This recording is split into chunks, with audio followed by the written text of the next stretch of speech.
think that the most important thing I realized in my primary school years was that the reason I did well was two things. One, fear. Like I had a lot of fear, which is probably why I now do my podcast on fear and fearlessness, by the way. And then the other was actually having a lot of really great mentorship in my life, which I think was really priceless.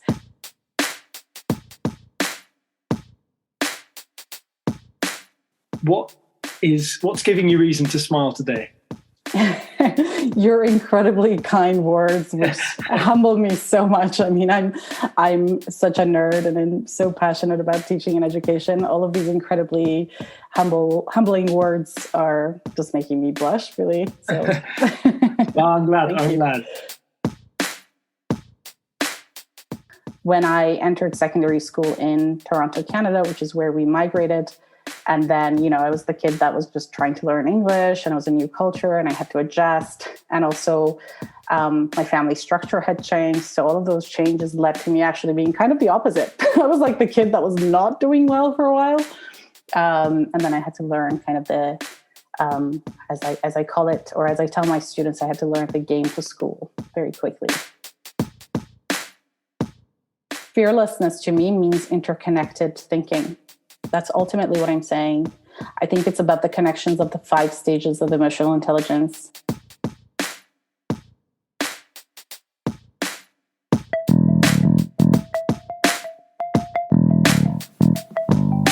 Hello and welcome to the Qualified Tutor Podcast, the podcast that brings you the latest in the world of tutoring, edtech and education, and hopefully inspires in you the big change that each and every one of us is capable of.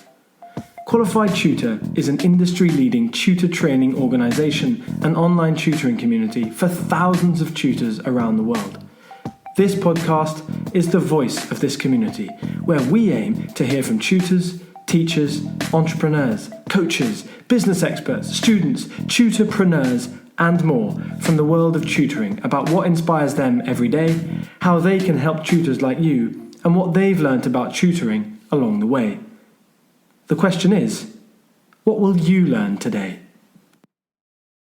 Hello and welcome to the 113th episode of the Qualified Tutor Podcast. I am delighted to be welcoming on Tania Khojasteh to the podcast today. For those of you who don't know, my name is Ludo Miller, the host of this podcast. Welcome back to regular listeners. Welcome to any of you for whom this is your first time listening to this podcast. And it's a real pleasure to bring you on, Tania. Welcome to the podcast. Oh, thank you so much, Ludo. It's such a pleasure. I'm so happy to be here. It's also this is not an environment that's unfamiliar to you, Tania, is it? The podcasting environment is one which you know well, is it not? It sort of is, yes. I run my own podcast, but it doesn't make me less nervous. Trust me, I'm always nervous. Like every time we record, I have the jitters going. So let's see how I do. I think that drives a good conversation. I think you don't want to be too complacent in the podcasting space. Sure. But to introduce Tania just a little bit, listeners, so that you have an idea of who we've brought on today. Tania is founder and educations director at Über Tutors, and also recently founded an emotional intelligence consultancy business, Fearlessness. I can see Tania smiling now. I know that's an important passion project for Tania. We'll be hearing a little bit more about Fearless Knowledge over the course of this conversation. And Fearless Knowledge also happens to be the title of the aforementioned podcast that Tania runs alongside her co-host Ali Khan. So in the mold of and the well-versed in the teachings of education titans such as Rita Pearson and Sir Ken Robinson, Tania is a student of education and the field of emotional intelligence, which is also known as EQ, if you see that being mentioned or written about in this podcast. So, actively improving her own skills so that she can bring training and professional development to others, teachers, lawyers, specialists, and other business professionals. So if we are able to tap into just 10% of Tania's knowledge of EQ in education, we'll be doing well. So, dear listeners, tap into your own EQ over the next 25 minutes or so and engage with an expert in educational coaching and a TEDx speaker, no less. Tania, what's giving you reason to smile today?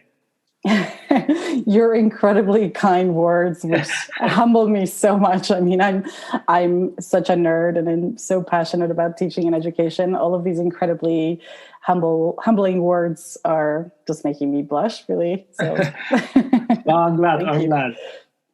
Over the last few episodes, if you've been listening in, you'll have heard that we've been starting episodes with a lovely way to get to know the guest a little bit better. And it involves dragging ourselves many years into the past to hear the words and feedback and comments of past teachers of our guests. So, Tania, I'm going to hand over to you to talk a little bit about some teacher feedback that you found recently. Okay, so brief overview. I was not born in the UK, as you can probably see from my accent, although I'd say that I'm a native English speaker. I was born and raised in Iran in the Middle East, and I did my primary school years in Iran. So my school reports are basically from back in the day when I was doing my very Iranian education, I'd call it. It was very rigorous. Unlike sort of the Western education system in primary school, there's very little time to play and a lot of emphasis on literacy and math. And, the top student in the class usually gets a lot of kind of honorable mentions and gets like the cool kid rep. I know it's kind of the exact opposite of how school is here. So also coming from parents like mine who were very intense in their sort of drive to make sure they have highly educated children, there was a lot of pressure on me, let's just say. And so my school reports basically from, this is like awful to mention, but I basically had like 100% in every subject from like primary, like grade 1 all the way to grade 5. It's embarrassing, but I would be very afraid to get anything less, to be honest. So it was a pretty intense, yeah. So the feedback from the teachers always was that I was like this like amazing, wonderful kid who just like listened and absorbed everything and worked intensely hard to make sure that she's getting, really top grades. So in Iran, we actually follow the French education system. And so everything is actually graded out of 20 and not really 100. So if you look at my report card, I think in what we call year 1, grade 1, is all 20, 20, 20, 20, like the course average of the 7 subjects of year 1 was for me 20. I think I started to falter a bit in year 2, and that was around the time that my, family was also having some personal issues and things like that, but it still didn't take me away too far from the 20 mark. I think my average was like 19.68 or something like that. And then all the way through. So I'm sorry to say it's not an incredibly interesting or turbulent story, but I was a keener and I liked it. But that story really changed when I entered secondary school in Toronto, Canada, which is where we migrated. And then, I was the kid that was just trying to learn English, and it was a new culture and I had to adjust. And also my family structure had changed. So all of those changes led to me actually being kind of the opposite. I was like the kid that was not doing well for a while. And then I had to learn kind of the, as I call it, or as I tell my students, I had to learn the game to school very quickly. And so the game of schooling has become my now forte and passion and what I do. So do you have any particular pieces of teacher kind of report that you managed to find?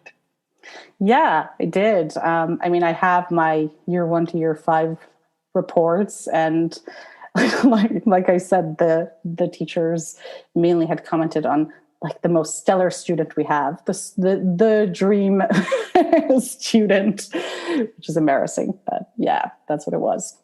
That's wonderful. It's so funny to see how that creates the person that you are now. I mean, of all the previous guests that we've had, for whom we've brought this segment in, it's revealed a lot about them, and it's also revealed a lot about the schooling system in which they were, 10, 20, 30 years previous.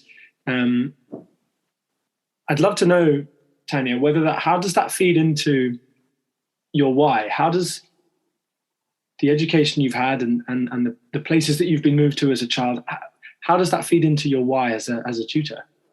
Yeah, it's a really great question, actually, because, I think that the most important thing I realized in my primary school years was that the reason I did well was two things. One, fear.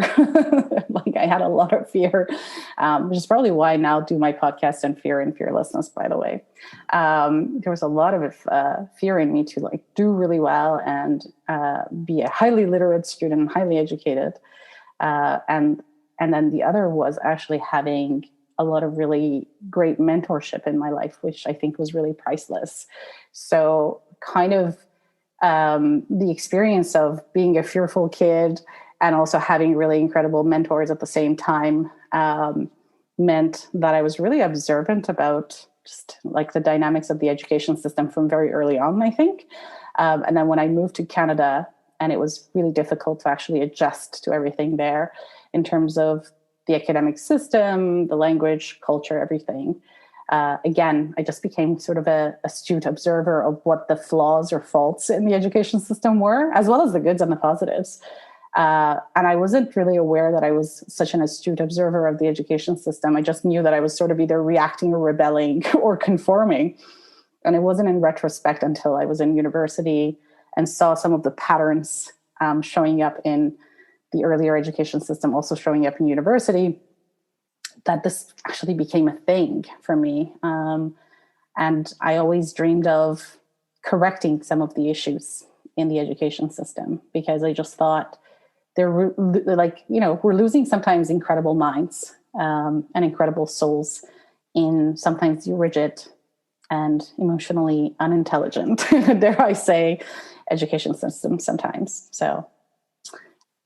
And a large part of what you do is around, obviously, EQ, as I mentioned, and that can be something that we are able to educate children and adults on in order for them to see, their value, to see their importance, to see the people around them with empathy, with compassion, all those kind of things. And what you're talking about there, I think, is really points to your work in the field of EQ. So, I mean, can you tell us a little bit more about the teaching of emotional intelligence in tutoring? Yeah, absolutely. So I'll be honest, when I set up Über Tutors in 2012, my kind of framework around it wasn't necessarily emotional intelligence. I just wanted to have a really great and quality tutoring company that stood out like in the market in the UK. And I knew that I really wanted to have some really quality tutors and thinkers like myself, so like-minded people who were a bit of a sort of know-it-all, could cover various subjects, various ages, were really people, what's the word? People persons? Yeah, people persons. And really actually, without officially saying so, emotionally intelligent. That's what it was, and the sort of underlying factor. And so I started off hiring a whole bunch of tutors for our team and doing interviews. And I found that the commonality between the really great tutors that kept getting sort of hired and staying with us and doing an incredible job with the students and helping them like really rise their levels and their confidence was that they were just incredibly like high in their EQ. It wasn't just that they knew math really well or that they knew the curriculum from GCSE and A-levels. It was that they really related and unpacked the self-awareness of the student and empathized with them, got to the root of their challenges and issues in learning and helped them resolve them in practice. And that's actually what I think distinguishes a tutor as well from a teacher, is the ability to facilitate that sense of self-awareness and the challenges and obstacles and helping them in practice overcome them. Whereas teachers typically don't have the time and frankly, the resources to do that. So yeah, that's sort of how the journey started with Über Tutors.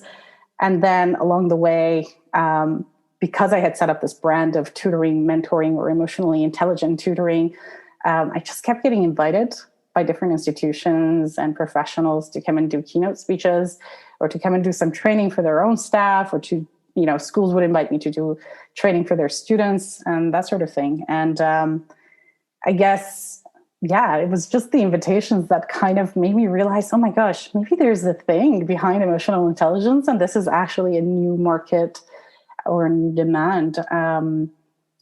Or maybe it was actually an old demand. It was just that it wasn't really precisely addressed before, and I was getting invited to do it. So then that kind of took me on the extended journey from Über Tutors to setting up Fearless Knowledge. And I mean, it's in its very, very humble beginnings right now, but I do have the passion of and the desire of taking it forward and making it much bigger. Yeah. So, I mean, could you just tell us a little bit more about Fearless Knowledge, and perhaps as a deep thinker and a great visionary that you are, Tania, where also do you hope Fearless Knowledge can go? Yeah, I think I kind of also didn't answer entirely your last question. I'm sorry about that. I think you'd also asked me to unpack emotional intelligence. So I'll do that. And then it kind of ties into Fearless Knowledge too. And so, yeah, I think, if you ever kind of read or listen to any of the bigger experts in emotional intelligence, like Dr. Daniel Goleman is known to be like the father of the term. There are actually 5 stages to developing emotional intelligence. They are namely self-awareness, emotional regulation, empathy, meaning and purpose, and social intelligence. So the idea of a emotionally intelligent tutor, teacher, trainer is that they're basically self-actualized in these 5 things as much as possible, and or they are consciously and intentionally on the purpose of, on the journey of developing themselves in that way. And then they're passing on, obviously, the skills in these areas as well. So Fearless Knowledge kind of, like I said, it was a product of Über Tutors initially, me being invited to speak to professionals. And there are key sort of things these days that a lot of professionals and even schools and institutions want to work on in terms of internal development or learning and development. And that's typically called diversity and inclusion these days, meaning that they actually want to address issues around leadership coaching or leadership adversities, communication improvement, sort of sometimes race and gender matters from an emotionally intelligent and wholesome perspective. Just a holistic, and I hate that word, but like a holistic approach to internal soft skills, another term that I don't like, but these are the terms that are used, and that's what I was being called to do. And so Fearless Knowledge is doing that. Plus, I would say that the pedagogy and niche that I really like to apply is a lens of fearlessness and working on what it means to be fearlessly inclusive, fearlessly a leader, a fearless communicator, and a team developer. So that's the connection there. Okay, so we have many tutors listening in right now. I know, and also listeners who count themselves as teachers or as specialists, mental health specialists, many different positions within the wider education system. How can they apply the word fearless to what they do? What an amazing question. I'll have to think about that a quick second. I think fearlessness to me means interconnected thinking. That's ultimately what I'm saying. I think it's about the connections of the 5 stages of emotional intelligence. So being an incredibly self-aware person as much as possible at any stage in life. So a teacher, a coach, a trainer of any kind, a tutor who's incredibly self-aware. So they know what their, sort of strengths and triggers are. They know how to sort of emotionally regulate themselves in any given situation.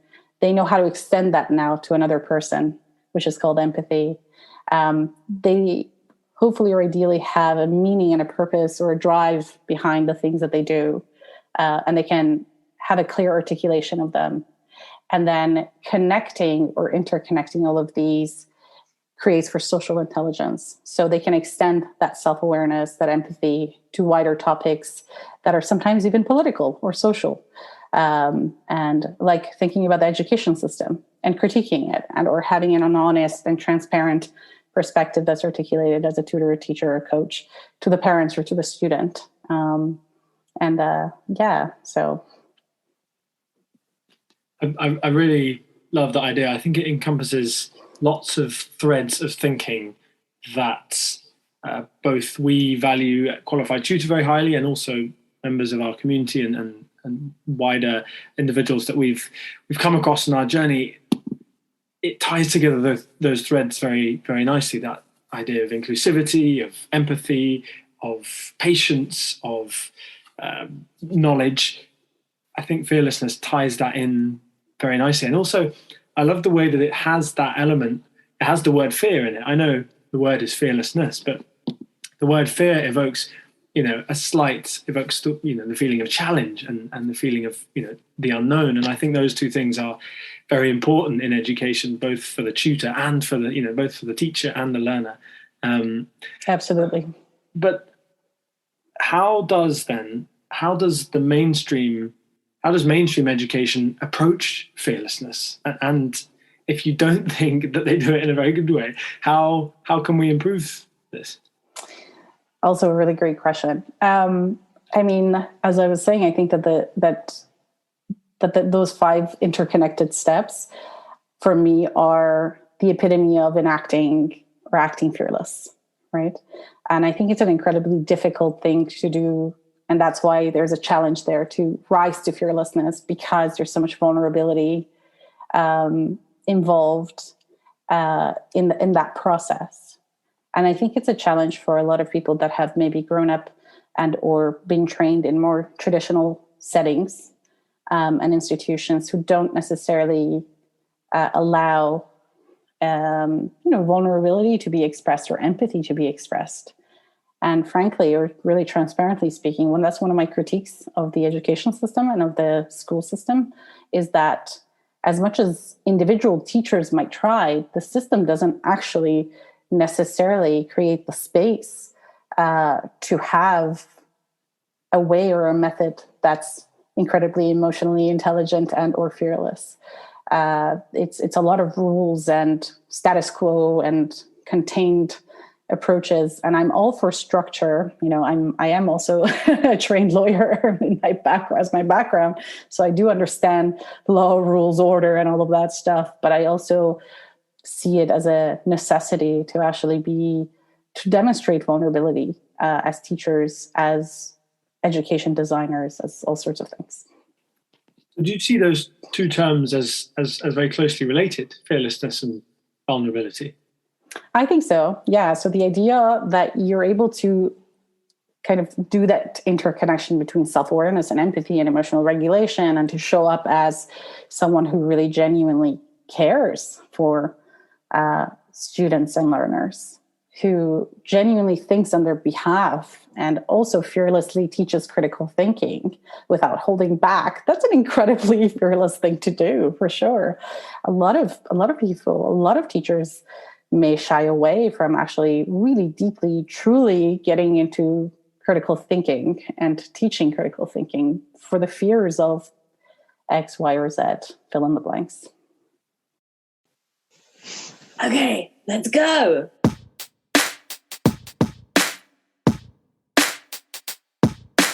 Welcome everyone to this, the 11 a.m. event on Monday the 24th of January at the Love Tutoring Festival. Okay, here we go. So the first prize that we are going to give away today is number 9. Number 9 is, I need an extra monitor. That's what I need.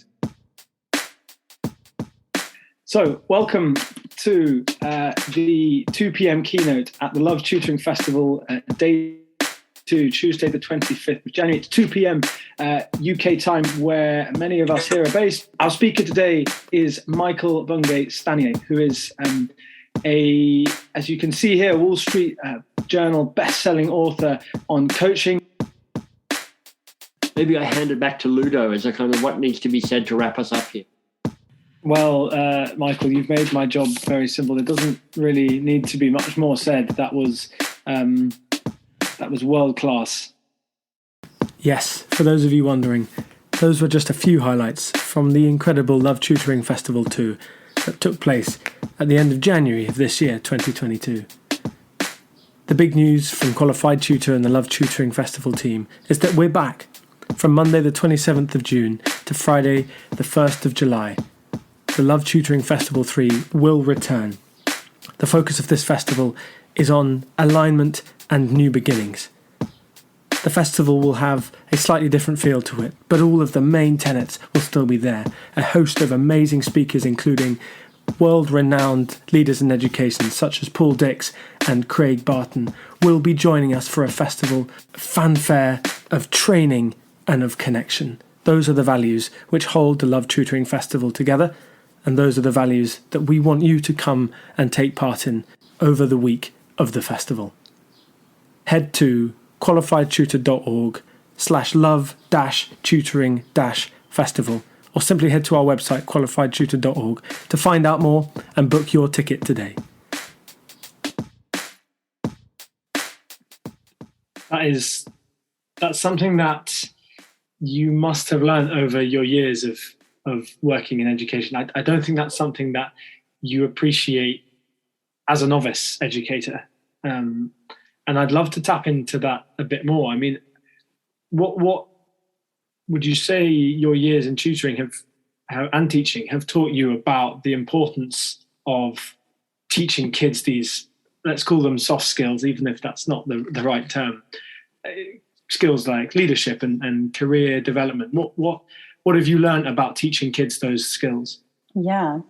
To be honest, I think for me, the whole journey of wanting the education systems, teachers, and school to be fearless or to be emotionally intelligent started as me as a student wanting that so badly. I kind of lacked that, and I saw that as the big gap that existed. So when I did have the chance to set up a tutoring company and become a head tutor and have other tutors around me, this just automatically became this sort of ethos. And so what I have also learned in the process of doing all of this or applying it to my tutoring company is that, I'll come across 5-year-olds who will tell me in all honesty, because, I always provide a consultation, in-depth consultation before we actually tutor match or send a tutor to any given student or family. And, I'll have a really in-depth or meaningful conversation with even a 5-year-old. And a 5-year-old will sit there and tell me, as long as I'm speaking to them with genuine care and they can sense that, and they can sense that I truly am making a connection with them and really want to know who they are and why their parents want a tutor for them. And the 5-year-old will tell me, I really struggle in school and I have a lot of, and they'll touch their tummy and tell me, I feel pain. And I'll explore that and I'll say, why do you feel pain? Tell me, where do you think that pain comes from? Or when does it start? And they'll say, I feel like my writing is very slow, but my thoughts are very fast. And I'm not able to write my thoughts as slowly. And so my writing ends up becoming rubbish, but my thoughts are really big. And yeah. And, I find that incredibly vulnerable and sweet. And sometimes their parents just sit there kind of in shock that their child expressed so articulately and so simply academic anxiety. That's kind of one of the gaps, is that we don't actually think when we're teaching a 5-6-year-old literacy skills that if they're really intelligent, they're actually probably thinking way faster then they're able to put sort of pencil to paper and scratch that paper and create sort of the perfectly shaped letters that will then express their words, that will then express their thoughts. And it feels very scary to this child that they're now being also assessed or graded or reprimanded or whatever for the fact that their writing process isn't matching their thinking process. And so they'll think that they're stupid. That's what they'll tell me, is that I think I'm stupid because there's something going on. I can't write as fast. and so that helps me really understand then what kind of tutor I should actually organize for this child, and an incredibly patient person who will constantly remind them that they're very smart in any ways that they can, especially to ask them about their thoughts or their opinions and help them to articulate orally. And then to also tell them constantly that it's okay that they're writing as way slower than their thought process, and that eventually one day the two of them will match, and it will completely be imperfect, because even as adults, it's an imperfect process. So that's just like the example of a 5-year-old. But, you can imagine Über Tutors also is the pioneer of university level tutoring. We started it in 2012. Because I saw such a critical need for university students to also have mentorship beyond sort of academic just teaching. University students feel incredibly isolated. It's for the first time that they're leaving home, that they're, in complete sort of isolation in terms of independent learning. Their lecturers aren't really teachers anymore that handhold them. They actually have an expert in a subject that's speaking at them. And they have to develop they have to adjust in so many ways on their own. And the best that they'll have is maybe a community of friends that could maybe help. And so the idea of having a mentor for university level students, I thought was incredibly important too, because I'm aware of the statistics, for example, of university dropouts in especially first and second year. It's something like akin to in the UK, like 30%, if not more. And I think that that's such a loss. So I wanted to kind of catch those sorts of students ideally, and to be able to provide them with a sense of vulnerable teaching, to show them that actually it is a lonely process. But again, if you learn the game of school and you plug in the specific things that the university is asking for and time managing well, that you will be able to get your confidence back. So I think it's so powerful that you started the answer with how vulnerability comes across for a learner, because it's not always easy to spot, and as you say, it requires active remedial work from the tutor to reinforce to the student that they're doing well and that it's fine not to be perfect. I think any tutors of you listening, that's a great thing to start thinking about if you're not already, is it's how you can be encouraging students that whatever their level is, they're doing well, and that it's not the end of the world if they're not perfect. That's right. Because but the unless system will tell them, unless a tutor is really mindful and again self-aware, to kind of tap into whether or not they've had that almost training informally to be taught or to be mentored, they won't necessarily know how to pass it on, right? And it's an innocent flaw to have, because if I haven't been taught, or if I haven't seen in practice what an incredible, vulnerable mentor that opens me up looks like, I won't know how to do that for someone else.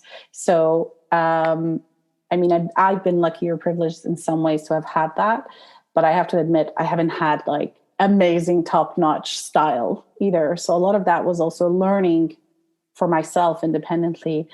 How do I really truly listen and tap into the vulnerability of children and get that out? And then how do I remedy that as I'm teaching maths or as I'm teaching whatever I'm teaching? And now, a quick word from last week's guest, Sean McCormick. Hey Ludo, Sean McCormick here. So what I learned from being on the Qualified Tutor podcast is that the education community is strong. Being able to discuss executive function with you, Ludo, in the UK was an amazing opportunity, and it just made me realize that across borders, across oceans, people are concerned about the same issues in terms of helping students experience success. So that was what I learned, is that this is a global community and that I'm a part of it. What I enjoyed being as a guest on the podcast was being able to just talk education with a colleague. I think it was a lot of fun to discuss executive function, to talk about teachers that had an impact on us as learners. And so just being able to enjoy that camaraderie with you, Ludo, was my favorite part of being a guest on the podcast. And what I would say to future guests is go back and listen to the episodes. I know I'm guest 112, but there is 112 episodes of gold there. I know probably one of my favorite guests is Mike Michalowicz, but I think anyone who's going to be a future guest, there's something in those 112 episodes for you. So go back and listen. Hope this is helpful, and I'm so grateful for the opportunity to be a part of the Qualified Tutor podcast. Tania, thank you for sharing these nuggets of wisdom, these pearls of wisdom. Such a pleasure. Thank you. I mean, I love the way that you were talking just there, wrapping up about Über Tutors and what Über Tutors has done for the tutoring market. Because just before we finish here, I'd like to ask you, what's next for Tania Khojasteh? I mean, Über Tutors is my first baby, my business baby. And I'd love to see it actually scale more. So that's one of the things that I'm looking forward to, is scaling and maybe even passing it on to someone else who would like to take care of the baby and now raise it into an adolescent. You know what I mean by that? I love the analogy. Yeah. So, and that's because I kind of also want to move more formally into the leadership coaching and diversity and inclusion stuff and fearless knowledge. And I'd love to operationalize these kinds of trainings for schools, to create a model actually for schools, for universities, for professionals, law firms even, so that's what's next for me, hopefully. So just a few things then. Just a few things. Just a few. Yeah, exactly. Not much. Just passing the business on, launching a schools run project for fearless knowledge, launching EQ into the curriculum. Yeah, no, it's just just a few goals. I mean, I didn't mention any timeline, so we'll see. Remember, I'm the kid that in primary school was taught that I have to do really, really well, and then I had this sort of slip into not doing well. So I tend to take my time between doing well and really not doing well. As well you should, Tania. Thank you very much. If you want to find out more about Über Tutors, ubertutors.co.uk is where to head. If you want to, and I urge you to have a listen to Tania and Ali's podcast, Fearless Knowledge, then you can just tap that into Google, or it will be in the show notes of this episode.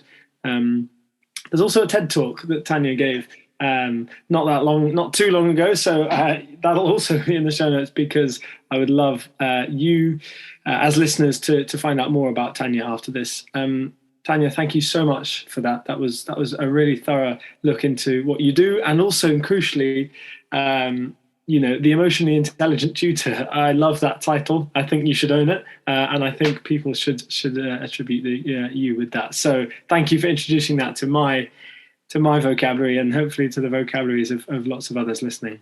Oh, that is so. It just makes me shy and blush again. Thank you so much. It means a lot. Very kind of you. Tania. A pleasure. And we will see you all next time. Cheerio then. Bye. Bye.